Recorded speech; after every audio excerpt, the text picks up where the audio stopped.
Welcome to the Next Gen Environmental Firm, a series where we sit down with leaders who are reshaping how the world is managed resources, builds sustainable systems, and scales environmental impact.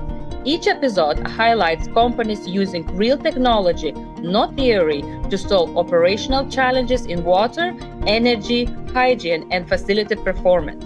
Today, we are talking with William Alejandro from Smart Clean. A company uses AI/OT sensors and real-time data to help facilities move from the guesswork to measurable, data-driven cleanliness and sustainability. William, welcome. Thanks for having me on. It's a pleasure. So, William, what's your role at Smart Clean and how do you describe what the company does? So my role at Smart Clean is I'm the founder/CEO. I started the company about 17 years ago after running another cleaning company, facility management company, for about 12 years. And so I created Smart Clean because I wasn't a big fan of the franchise business model because it really takes control away from the company and really limits what you're able to do and how to manage the account and how to manage the cleaners that are actually in the building. And as a franchise business, like most franchise models, the franchisor is not really concerned with how the product or service is being delivered, just that it's being delivered. I basically started to create a concept of cleaning and more or less educating, and that's why I named it Smart Clean, was because I wanted to educate clients and educate facilities managers on the best methods, the best techniques, efficiency, really why maybe not to select the company they were using. And this isn't really who I want to be. This isn't how I want to do business. And I know that maybe now that I'm in this space, that it's something I'll probably do for the rest of my life. So if I ever choose to go out and branch out on my own, I need to just stop right now and quit basically. And so at the time I started Smart Clean, it was at the time of a recession. And it was really scary. And he basically said, like, you might not make it out there. You might not survive. And I said, well, I'm willing to take my chance. I'm willing to gamble on myself. When I finally walked out of there, I had already kind of got my EIN number. I was all set up as a business. And now I was just trying to get proof of concept into motion. And so I came up with Smart Clean because I wanted to deliver not just cleaning to people, but I wanted to educate them because a lot of people don't really know what cleaning entails or what a clean facility should be or how efficient cleaning should be. They just think, I'm hiring you, you're going to come in here and you're going to take care of everything. And that's great, but when things fall short and you're not explaining to customers why things are falling short or why things aren't clean, they don't have a clue. And so they're getting frustrated. And so I go into cleaning and Smart Clean with the full approach where I'm looking at the floors and telling them how often they should be scrubbing their floors, how that helps, how clean carpets create a cleaner environment, as opposed to waiting until someone spills enough coffee before they have to get a carpet cleaned. I'm letting them know that, vacuuming carpets daily is better for longevity on their carpets. I'm letting them know maintaining carpet cleaning is better for the overall breathing. Dusting the vents, changing the filters on the vents, different things. So I try to go into it with Smart Clean. The concept was, again, the most important thing for me, which is something that even my wife was really more about just, we're the professionals. We're the ones that have invested the time in this business, in this industry. My biggest thing is what I like to tell clients is if you take care of things, they last longer, be it your floors, be it your carpet, be it the faucets on the sink. The hardest part about this is that, sometimes clients don't really care about the educational part. They just want results, and they don't understand that without the education and making them understand why, we're so basically data-driven as far as that goes. Like, I'm constantly creating blogs or, sending these little memos to our customers, hey, it's spring. It's maybe time for a refresh, maybe time to get your floor scrubbed. This is why. Maybe time to get your carpets clean. Here's why. Get your windows clean. Here's why. Most of the time it gets overlooked. And, cleaning is the one thing people don't care about until it affects them. Nobody cares about the bathroom unless it's dirty. If the bathroom is clean, you don't have a complaint. It's great. I'm going to the bathroom. It's clean. I feel safe. I feel protected. This is an industry where most of the time people are reactive instead of proactive.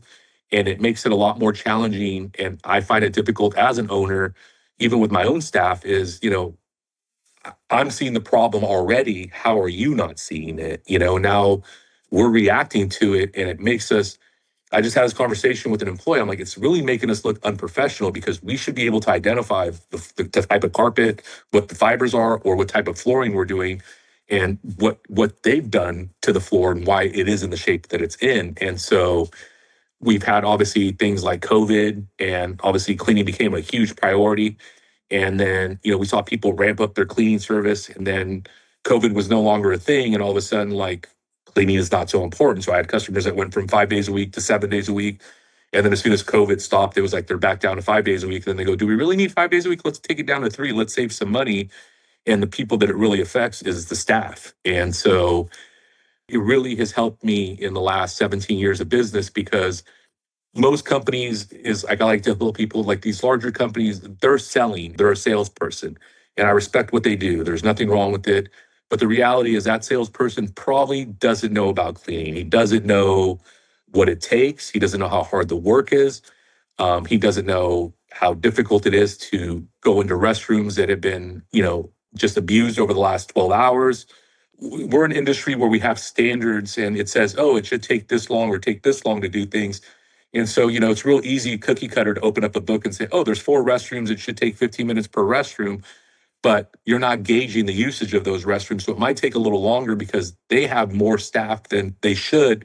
It's a real challenging thing, because I think in our business that's where, again, the name comes from, is we're trying to educate them so they understand completely full scope why we're charging what we're charging, why we're letting them know these things, because we're seeing them. Like, when I started Smart Clean, it was the biggest thing for us was, like, again, when we're capturing clients, is making them fully aware of what we're trying to achieve together as a team.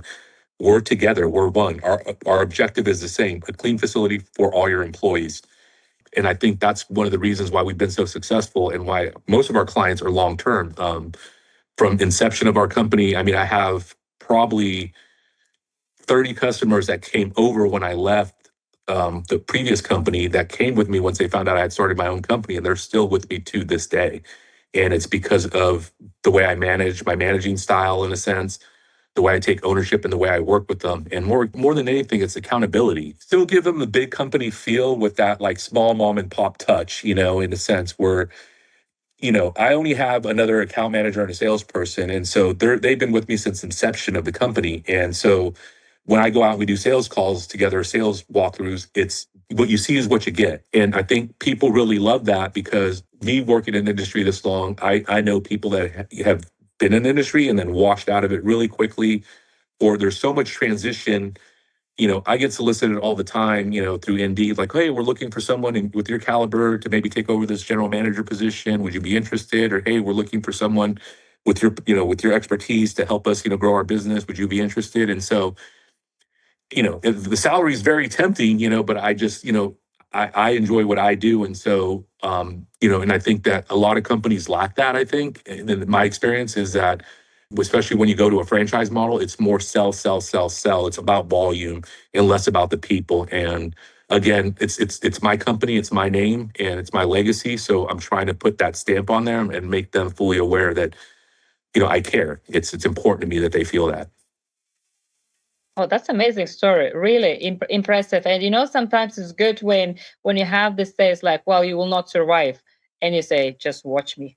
It was tough, and I remember telling my dad, I think I made a mistake, I maybe should go find a job. I'm being offered, some work at different companies. And he was like, you already started, like, why stop? Don't go backwards, keep going forward. And my wife was kind of a catalyst, she really, truly believed in me. And, I just didn't have this mega machine behind me anymore. So marketing budget was lower. I had a dedicated team calling at the old company. I had people dropping off brochures and folders. And, so I was just, I was already in a ready-made company, but I was fully established with, 40 plus years of experience in the business, to now, hey, here I am. It's just me. I'm just starting. Give me a chance. And even though we are starting out, I've been in the industry for the last 12 years, and here's where we're at. And this is, and people, the story that I'm explaining to you, we kind of explain it to a lot of our clients where we came from. And I think it really kind of tugs a little bit on their heartstrings, because, like, oh, wow, like, this is what happened. And I'm like, yep, this is why I started Smart Clean, and so I think people feel it, and I think people really enjoy that aspect of it, because it's a real feel good story. It's one of, it's one of triumph. It's one of overcoming doubt. It's one of, resilience. And so I think that, resonates with a lot of people because hearing the story, kind of helps them kind of know, oh, it's possible. And so, I mean, for me, being an entrepreneur or, being in business for myself was something that was always in the back of my mind. I've invested 12 years in this. It's an industry, which is a $1 billion industry.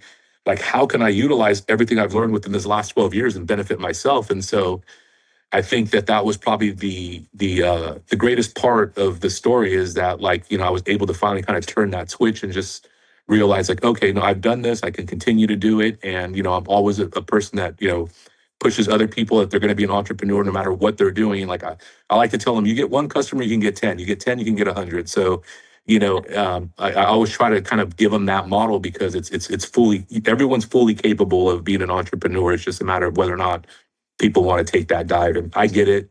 I had all those things and it was very scary, but on the other side of it, the rewards were just as amazing. So the risk was definitely worth it. So I'm very pleased with where I'm at today in life. No, it's just like, when you're talking about the story, you're really passionate. I can see you care, and the approach you're taking is just amazing. That's why I think your clients really love you and want to work with you. Now, how the Smart Clean evolved from the beginning and where it is now? So when we first started, software and kind of, how do I put it, data-driven information and cleaning was almost non-existent. It's really grown over the last 15 years, probably the last 20, where before you would buy like a software program that was on a disk, download it, and that's how you would do your proposals. And it was just very simplified to where now you can create proposals, and then also your cleaners can check in with that proposal. They can scan in, check in and out with QR codes.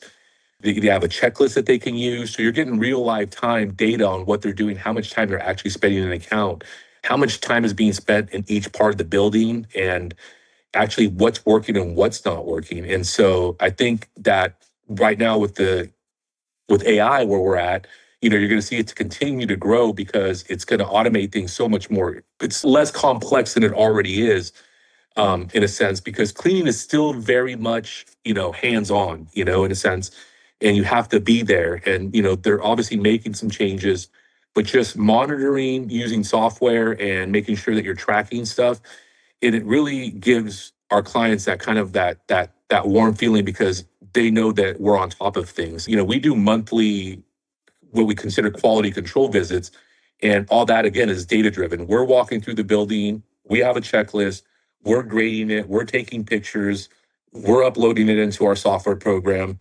It gives us a real-time score of how our cleaners are performing, and our customers get a copy of that. And so they can then either accept it or dispute it and let us know where they think we're falling short. Because again, cleaning will still always be subjective to the person that's looking at it from how they look at it in their eyes. And so that's the one thing where you have to continue to educate clients on. You have to let them know, like, we can add that service or we can do this one-time clean, but our cleaners aren't looking at that because we're going off a generated list that we created together. So this is what we're accomplishing. So sometimes you still find challenges with that, but with the usage of the software implementation, it helps keep the cleaners on track. It helps keep the cleaners honest. It helps keep our customers in the loop, and it closes the gaps on problems that typically you would continue to have without using software, data-driven software, because most of the time, the way I was trained in the industry was you went out with a notebook, you took some notes and you put it on a piece of paper and you shot an email, or you put it on another piece of paper and actually you mailed it to the contractor or the franchise to let them know what type of work they were doing. It was very generic. And, half the time you don't know if they're reading it, at least with the software, that they're opening the email because it tells you it has been viewed. And so it becomes really, really interesting when, I didn't get that email. I'm like, well, it says here at 4:02, you opened it. So did you not review it? So it's been really helpful and it's the most useful tool. And I think you'll see a lot more businesses go that way because it is kind of the way of the future, in my opinion. It is, keeping your clients in the loop and closing the gap on these problems and just making sure they're involved in what you're doing kind of gives them a sense of, pride also. And it gives them a sense of like, oh, we are working together. I do get the information. I am seeing the data and I agree with it or I disagree with it. Here's why I disagree with it. And so then it creates a lot of feedback and it helps you improve as well. And we're always learning, we're always learning. sometimes like, oh, we didn't think about that. Why don't we have this in the contract? Or why isn't this part of the agreement? And so it helps us grow and continue to grow, because it's just like anything else in life. The more you communicate, the more you speak to people, the more you learn. That's why I like the staff that we have, because again, when you're giving the people real-time information and you're receiving real-time information, I always tell my account managers, like, you don't have to argue with the client. The client has an opinion. The opinion doesn't affect how we do our job. It shapes us in how we move next. It's tough sometimes because, when you think someone's doing a really good job and you're supplying them with the information and saying like, oh, we think this is 98%, we're doing a great job. And a customer comes back and goes, well, I'm feeling like you guys are closer to 86%. And you're like, wait a minute, like you're telling me I'm not now doing a good job managing your building? It's not personal.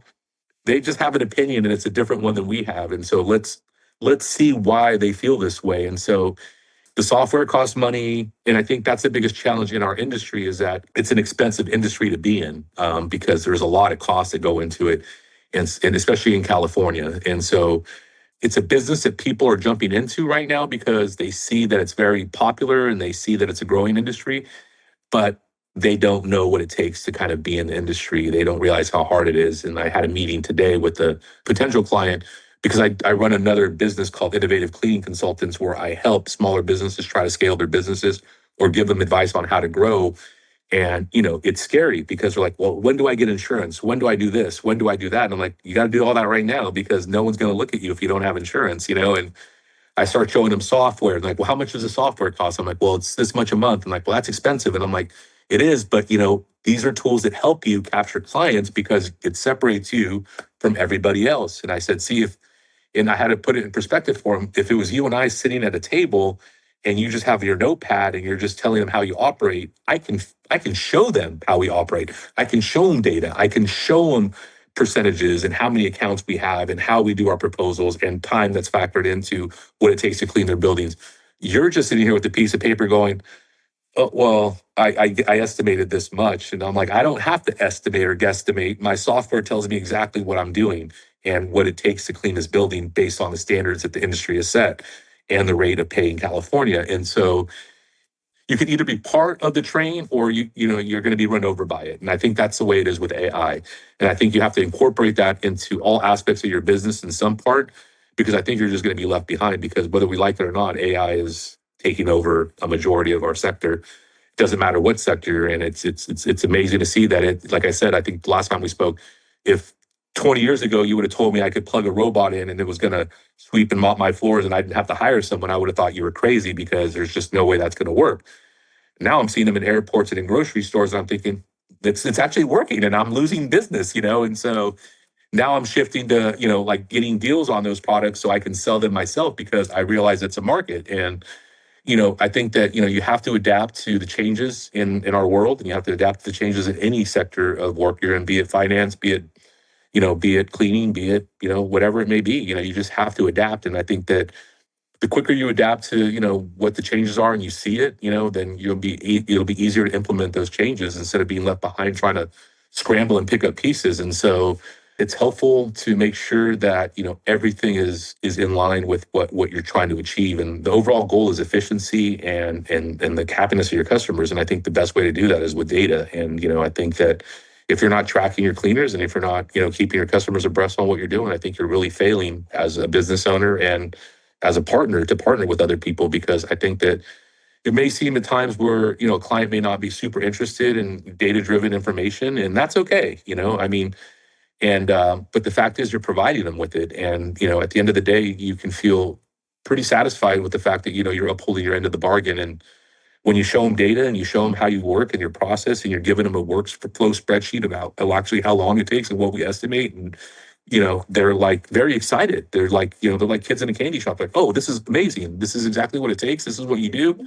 I was showing the customer, I had my tablet, I'm showing the customer exactly how we bid his job. And the first thing he said was like, the only reason you're here is because I love information. I just love the information. And now that I'm seeing it, like I'm in love with it even more. And he's like, so this is all like the software that we use, and it tells us based on the square footage, based on the type of flooring, based on how many toilets there are, it tells us exactly how long it's going to take to clean your building by our industry standards, as long as we're doing the appropriate things. And he was an older gentleman. He was late into his 60s, but he was just so fascinated with it. He's like, I've never seen anything like this before. And I'm like, yeah, not a lot of people are using it. Not a lot of people are doing it. It kind of like reinforced the usage of it. And sometimes you wonder, like, do people care? Am I doing it for the right reasons? But I know that, behind my name, the Smart Clean name, again, it's continuous education and information that we're giving people. And that's where I leave them. Our logo is the smart choice for a cleaner facility, and our motto is because we're going to help you make the facility as clean as possible. And we're going to give you the right choices. Now, it's up to you to decide whether or not, again, you have some customers that are like, well, I don't want to be wowed. I don't need all this fancy stuff. And I'm like, it's not fancy, it's information, And so you tend to find and separate like people that don't really care about things that matter, like information, and I probably don't want them as my customers, to be perfectly honest with you anyways, because someone that can't really like grasp information and like value it, maybe even reasoning with them isn't going to work because, even sometimes you'll show somebody like, this is what our software is telling us. And like, well, the last company's, was in and out of here in 8 hours. And I'm like, but you're looking for another service. So why? Well, we're not happy. And I'm like, because we're in and out of here in 8 hours, man. So, and, you still face those challenges even with customers because, sometimes the software isn't 100% correct, because there's other challenges that you face, in the cleaning. Sometimes, they have an event and you didn't plan for that. And so, you simply have to go back to the client and go, hey, it took us an extra additional time. And, that's always a tough conversation for clients because like, well, cleaning is cleaning. And I'm like, well, no, this is a different setting. So we have to charge you a little bit more. And so, but yeah, I think with the tools of AI and just even automating emails to try to solicit business, I think is just like been such, instead of just dragging names over and one by one or sending mass emails, now you can just, you can use AI software to basically, plug in 100 emails and say every couple hours, send these emails. It's helping you generate the email that's as compelling as possible, as persuasive as possible. And so it, again, gives you more information about who's opening the emails, who's read it, how long they were on it for, did they click your website, and so I think that, cleaning is a billion-dollar industry is moving in a much different direction than it ever has in the last 20 years. And I think that either you get on board with it or, you're going to be left behind. And so I'm always looking at ways to innovate and change what we're doing and how we do it. And so I get calls every day about different softwares, different proposal packages. I mean, even now they have drones that are doing pressure washing, so you don't even have to pay for a guy to be on a ladder. You can just have a guy manning a little remote control and pressure washing a building, or even window washing. And it's, if you would have told me that, I would have thought you were really crazy, And so, I'm seeing all these innovative and inventions that are just, beyond belief now. And I'm thinking to myself, like, no, we definitely have to learn about this stuff. And I consider myself an old man in this business because, like it's strictly now being compiled of younger generations, in their early 20s to, early 30s that are jumping into this market.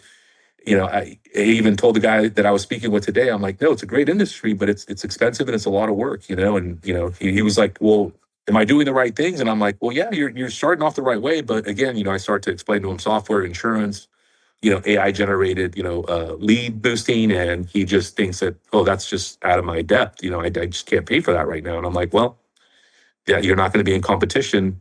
I have no problem helping you, but, you're not a competitor at this point. You're just, that works for some people. It does. And I don't knock them because everybody, I value anybody that's taken an idea and planted that seed and just watering it and trying to make it grow.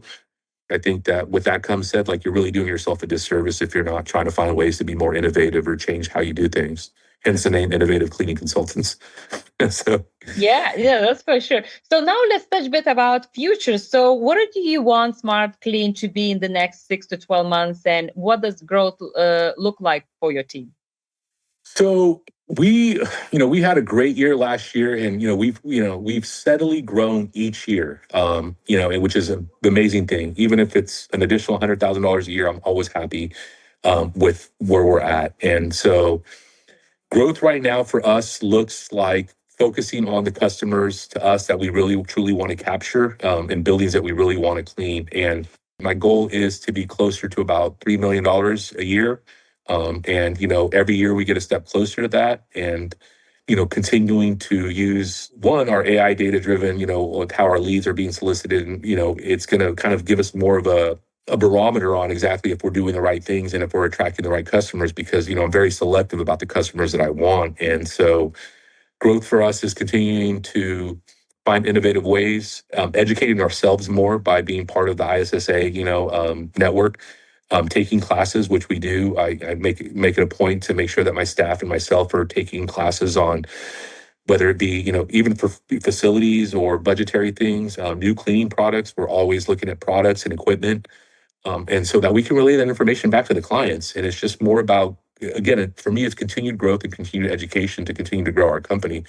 So I think that, like anything else in life, the more you educate yourself, the more you read, the more you absorb information, the better off you are, because you're able to speak to a different class of people. You're able to speak to, different classes of clients.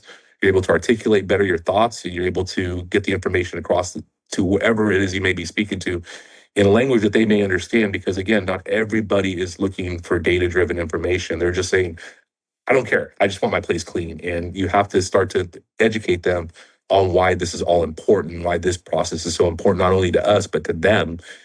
We're going to continue to absorb information and apply AI technology to everything we're doing right now, in a sense of, learning more about it and how it affects our industry and how we can utilize it to better suit our industry or even our business and what we're doing. Again, cleaning is a very hands-on thing. So, you still will need people to do certain things. And so, but I think being more aware of what it is that's changing in our industry, it makes it easier to pivot and shift into what direction we're heading. Because at the end of the day, even though you have an AI generated machine, someone still has to clean the toilet. Someone still has to empty the trash. They haven't mastered that yet. So, while, not every account may look the same moving to in the future, I think in the next 6 months where we're at, we're going to continue to grow and focus more on special cleans. What we consider special cleans are things that are outside of our normal scope of service, which is, one-off kitchen cleans, one-off floor cleans, one-off carpet cleanings, window cleanings. I even started delving into a little bit of, residential cleaning, move in and move out cleans, just because, property managers that are renting these places out need the carpets cleaned before the new tenant moves in. They need the house cleaned before the new tenant moves in. We're really lucky. We're blessed because I have a great group of staff members and people that work for me that, are just committed to the same thing I'm committed to. And plus, I treat them well, and so, but my biggest goal this year is to, continue to, grow the company, educate not only our cleaners, but our staff, and make sure that they're getting everything that they need to be successful. And I think that that's what makes me so successful, is by helping them grow as well. And I think that in anything that you do in life, when it comes to business, I think, it's just helping others and, helping them reach their potential. And people often tell me, oh, well, like, they're just janitors. What do you care? And I'm like, no, they're not just janitors. These are actually people that have families that are, trying to buy a home or, want to buy a new car or trying to get their kid to college, So it's important that they're paid well. It's important that they're treated well. It's important that they're respected. It's important that they feel part of a team. It's important that they feel part of the family. And it's important that they feel valued to what they're doing. And so I think my biggest, outside of growing the company and delving into other sectors of cleaning, is to continue to champion my staff and my cleaners, because I think that's, we just have to adapt to the changes that are happening. And, California is, again, one of the strictest states when it comes to chemicals and equipment, and things are changing fast for us. And, I know that, even gas pressure washers are probably going to be something that's obsolete in California in the next 5 years, and everything's going to be electric. And I know that VOCs and, EPA standards on chemicals are going to change. I know that we're moving away from cotton mops in California eventually, because of the disposal of them is just creating a huge amount of waste. And so, that's where I think the Swedish got it right with the microfiber. I mean, it's just been such a great tool for us, and that's another thing where we're having to explain to customers, well, we're more expensive because we use microfiber. Well, it doesn't matter to me what you use. I just want the place clean. I'm like, well, let me tell you why microfiber works, And so many people don't understand the science behind it. And, I have to always, and it's absolutely science to cleaning. Are you kidding me? I mean, there's a chemist right now working on formulating the newest product that doesn't smell, but still cleans effectively. When people say that, it's like, put elbow grease into it. I'm like, it's one of those things that will always drive me crazy in this industry, is that, you look at construction as one sector and it's very valued. You look at electricians, you look at plumbers, then it's this, and it's the janitor, it's just a cleaner. And it's just like, we're more of an environmental service technician. We're making this place environmentally better. Isn't that important to you? It's the most challenging part because, like I said, I value, no matter where I go, I value the housekeeper at a hotel. I value the busser bussing my table. I'm still the type of person, no matter how expensive the hotel is, I'm done. I'm wiping down the counters. I'm wiping down the toilet. I'm putting all the towels in the bathtub so that they can access it. I'm stripping down the bed. My wife looks at me like, you're crazy. And I'm like, you know how hard this job is? I'm stacking the tables. I don't care how expensive the meal was and how nice the restaurant is. I'm stacking the table because I was a busboy before, and so I know it's not expected, but I think that, it's these little things that change how we carry ourselves and how people perceive us, and really staying true to the values and ethics that we believe in. And I think that it shows in your character. And I think once you show that to yourself, you show that to others. And I think people kind of pick up on that. I'm a very firm believer in pushing your chair back in after you've used it. I putting my cart back in the cart corral, and these things seem simple to people. And, it's frustrating for me, and I absolutely hate people that litter, like I despise them. And, I see people throwing stuff out the windows and I'm like, man, there's like a trash can right there. And my wife always has to stop me from trying to police people, but I'm like, it's really here. It's hard, like, I'm like, you can just walk 10 feet and just throw this soda away. Why did you throw it in the parking lot? I think that continuing my passion for I just love meeting new people and I love educating people. I love what I do. There's some days that are more difficult than others, but I really, really enjoy the industry. I do enjoy how everything is changing. And I do think it's still a young man's game. I think that, people, in their 20s and mid 30s could really excel in this industry because even now more facilities managers are getting younger and younger. And, I feel like a completely different person. They're talking about so many different things. And I'm like, yeah, no interest in that. I'm not watching sports. You'll find me reading books, and I think it's tough, I'm like, I find, I have to tell my wife the other day, I'm like, I feel like an old man, I'm like, I'd rather pick up a book than, watch TV, I'd rather read a book than watch TV before I go to bed. It helps me sleep and I'm learning and, I get caught up in them. And so it's an interesting dynamic on how the industry has changed from the last 27 years that I've been in it to the direction that it's heading now. And I think that, continued education is the greatest way forward to anything that you do in life. And so I'm a firm believer in just making sure that we're kind of up to date on the information that's available, which is limitless, to be honest with you. It's extremely limitless. And I think that, when people realize what they have at the power of their fingertips, but be it their cell phone or a tablet, you realize you have the ability to do almost anything you want. And so, and learn anything you want. And so, that's where I always have to tell people, I have to tell my own clients, I'm like, you could just Google this, and it's going to tell you what I'm telling you.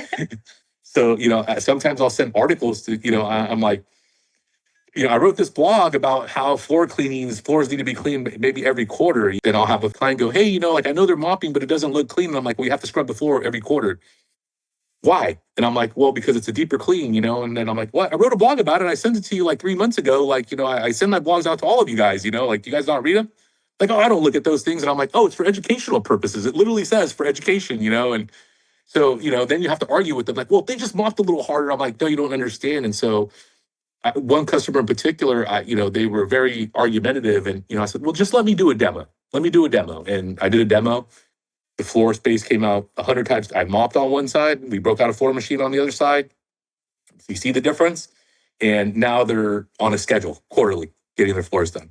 And I'm like, oh, so, but sometimes you have to see it to believe it. And so I think those are the biggest changes that have helped our company because we're telling them what they need to get done. So this is like maintenance. You don't have to do this, but it is recommended for longevity and for overall cleanliness. Yeah, so there's a lot to it, but that's the purpose, and that's where I'm dedicated to continuing to educate clients and my staff and our and our workers and myself. It's continued growth. I think that's the only way forward in life. Oh, definitely. You know what? I will say I just had a masterclass about the business. For any new entrepreneurs, this is perfect, perfect class. Yeah, no, I love watching master classes and listening to speakers about entrepreneurship because it just gives me like a newfound joy and just like, oh, this is the reason why I love the industry. I had a customer that came back to me, and it all came back to the software and the information I provided him, and he got a cheaper quote, and he basically said, I like to present three different options to clients and say, like, there's A service, B service, and C service. And so he called me and he got a much lower quote than even my C option. But he said, I liked your proposal. I like the way you educated me. I love all the information that you provided me. But how can I get you to meet my price? And he's like, if you could do that, I'll guarantee you we'll give you the business. And so, some of my staff goes, hey, you kind of gave him a $200 discount on that. Like, is that typical? And I go, no, it's not typical, but he does have 5 other locations. So if we're able to get in those other 5 locations at the same price because they're about the same size, now we have a client that we're generating more service and more revenue from them just based on this one experience. And so now we have to deliver, right? So now it's all about the delivery. But it was refreshing, and it really kind of gave me that, like, oh, I appreciate that. It was really nice to hear, like, oh, I really appreciated the time you spent with me, the information that you gave me, and how you broke down the costs and gave me the options, because the other companies just kind of came out and just gave me these generic quotes, and it didn't look anything like yours. Yours was very professional, and you were very professional. And I thought, yeah, every once in a while I like to put on button up and slacks and put on some nice shoes. I'm much happier in shorts and t-shirt and a ball cap, but it was refreshing to hear, and it kind of reminded me like why I enjoy doing this so much. So it was. I thought I'd share that story because it was a really good story. Yeah, that is actually very good. Yeah. Well, I have for you last question. So, Sure. if you could solve one major challenge today, whether operational, technical, or market related, what would it be? It would be marketing. Marketing is really tough with janitorial because people are getting bombarded with marketing every single day with the larger janitorial companies. By larger, I mean like the Jani Kings, the Jan Pros, the Coveralls, because they're nationwide, they're national companies. And some of them, Jani King is international. And so they have millions of dollars that they can throw at marketing. I mean, they have a NASCAR car where they sponsor. So it makes it real easy for them to capture clients because people see them and people like what they can see. And so that's kind of the biggest challenge in marketing is that we're like a mom and pop. We're a small fish. Um, I knew the owner of a Jam Pro here that he ended up buying the Jam Pro here in our local area, the East Bay. He was doing really well for himself. He was about 4 million here. The franchise was failing in Los Angeles area. He ended up buying that from the failing franchise, and he turned that into another about $3 million business over there because, of his expertise in the industry and basically hiring the right staff. And so, but again, they're using Sales Genie, Salesforce, they're paying top dollar for leads. And so, when you're generating that much revenue, especially when you're a franchise company, it really caps the smaller people like us, like on marketing, because it doesn't matter how much money I throw out an ad on the day, especially with like Google ads, because I'll never be number one because Jani King and Jam Pro have such a stranglehold and have such a high volume of money that they can throw out the local Google ad. They're always going to be one step above me. And I don't know about you, but I know most people, they just look at the top 2, top 3, and that's who they go with, And so if you're not in that top 3 when it comes to the Google search ads or local search ads, or SEOing, you're in trouble. But, marketing is expensive. It's one of the most expensive things that there's in any business. It's more expensive to capture a client than it is to keep them. So once we keep them, that's why I like to really keep them and make sure that they understand that they're valued. I have a sales approach that basically goes like, I'm sorry to bother you. Like, I just was following up. Like, is there any more information that you need? Like, I just try to make sure that you make the most informed decision. Is there anything I can help you with? And I always have to make a little joke at the end of it. Like, just as persistent as I am with following up with you on the sales side of it, I'm going to be just as persistent on the operational and the service side of it. So, and I think that's what really shows in what I do, but marketing is the toughest part of our industry, again, because we're competing under so many companies, and and the new companies being formed as we speak. There's people that are obviously jumping into this industry, the cleaning sector, because, like I said, it's quick money. They think it's going to be fast. They think it's going to be easy. They'll spend money on certain things, but marketing is the most challenging part. I still believe in business to business marketing. I still love B2B. I just, everybody tells me, even some of my staff is like, you're very old school, and I'm like, I am. And I love it because I love to meet people. And so I think the most effective way to meet people is by going in and shaking their hands and letting them know who I am and putting a face to a name. It's better than just cold calling, and it's better than just sending an email. And, I love to meet new people. And so I don't have a problem talking to people. I don't have a problem making people laugh or smile. And so like I like to go in, and even if it's not positive experience and someone's like, we don't need you, get out of here. Did you read the science? No soliciting, no, I'm not soliciting. I'm just, dropping off information. It's much different, like I'm not selling you anything yet. If you want me to sell you something, I will, and so, but marketing is the one thing that I think is the biggest challenge. I think in any industry, I think it's how do you solve that problem in sales is marketing, because, it's tough, especially for my salespeople. They want leads, they want the easy leads. They want the people that are in it. It's like, well, yeah, even though my phone rings every day, I still have to vet the lead, I still have to qualify the lead. Sometimes it's not worth it, so they're like, oh, well, what happened to this lead, or what happened to that lead, and I have one salesperson that will always go, oh, that lead was awful. And I'm like, well, it's your job to turn that, into making it something different, and so some of my sales staff sometimes are like, I don't feel like dropping folders today. I don't, like I'm just not in the mood. And I'm like, well, get yourself in the mood, because it's part of our job. Like you have to get out there, and so I do it because, if they see me doing it, I'm like, well, there's no excuses. Here, I got 30 cards today. How many did you get? Oh, 5 or 7, 5 to 10. Was it 5 or 10, or is it closer to 2? And so, and it's, I always tell people, like, you're already here. You leave a building, there's neighbors next door. All you need to do is go next door and be like, hey, we cleaned so-and-so. We're right next door. Not sure if you're satisfied with the service. Would you be interested in maybe receiving a free, complimentary, informative quote? And so it's tough. That's the hardest part of sales and the hardest part of marketing, because like I said, every salesperson wants warm leads, and, it's just not the way it works. I'm very old school. I grew up in the industry basically going door to door and canvassing is what they used to call it. Like you have to canvas. And so that's how I learned, and so, before I left the company, I created their first email, their first website, because they did not have one. And I'm like, then I would go to meet clients like, oh, do you have a website I can look at? And I'm like, oh, no, we don't. The company was established in 1976. The owner doesn't care whether he's got an online presence.